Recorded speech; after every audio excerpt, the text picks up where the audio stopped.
Do you know what really makes me mad? People getting suckered into the idea that the normal way of doing things will lead them to a good place. If I do what everyone else is doing, then my life should turn out great, right? Well, going with the status quo can actually lead you to a lot of dangerous places. What we see as normal is highly influenced by advertising. We don't even know or realize how much we've been influenced. How many car commercials have you seen in your life? It's normal to have a car that's completely financed and costs you $1,000 a month, right? How many movies have car sponsorships too? There's a brand new Buick in every single driveway. Normal doesn't mean it's helping you move forward. Of course, the car dealership told you could afford it. Well, technically, you can make the payment. What they didn't tell you is if you don't buy that car and you invested that same money for only 1 year and then never touched it again, 30 years later, you would have $1 million.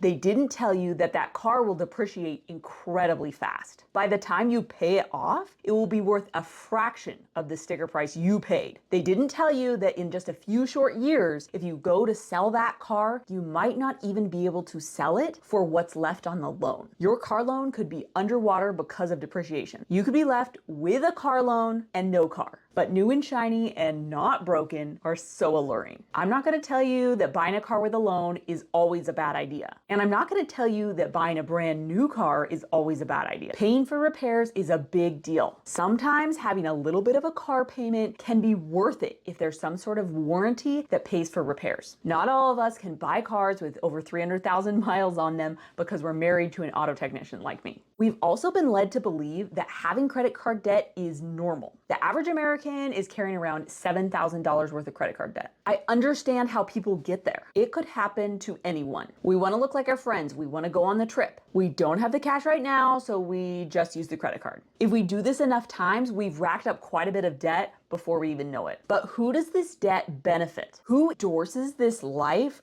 where we buy things that we can't truly afford? I know I'm hating on advertising a lot, but they do an excellent job convincing us that we need things. Of course, advertisers are just doing their job because their job is to try and sell stuff. It's our job to not fall for it. The other people that benefit from our debt is the credit card companies. You pay off your card every single month and you never carry a balance and never pay any interest. How do they profit? It is in the credit card's best interest to keep you trapped in a cycle of debt. Of course, they're in a for-profit business. Why wouldn't they? The other normal thing that really grinds my gears is student loans. You take an 18-year-old who's never made any money or paid any of their own bills, send them to a private school, and then ask them to foot the entire bill for 50 grand a year. They have no idea what this means. I certainly didn't. Why can you sign for student loans before you can legally even rent a car? These poor kids have no idea what the ROI is on their degree. A lot of them are just picking something that sounds fun. Learning about Shakespeare sounds like lots of fun. Who can blame them? The college landscape has changed so much in the last 30 years. What used to basically be a sure thing at a great job and a great career now seems like an overpriced risk a lot of the time. Back when my dad was going to college, he could pay for an entire year of college from his minimum wage job that he worked over the summer. Now the state schools cost at least 25 grand a year. Most 18-year-olds cannot pull that kind of money in a summer job. Fitting in and looking normal is not all it's cracked up to be. The best question I can ask myself is, who does it benefit when I just go along with what seems normal?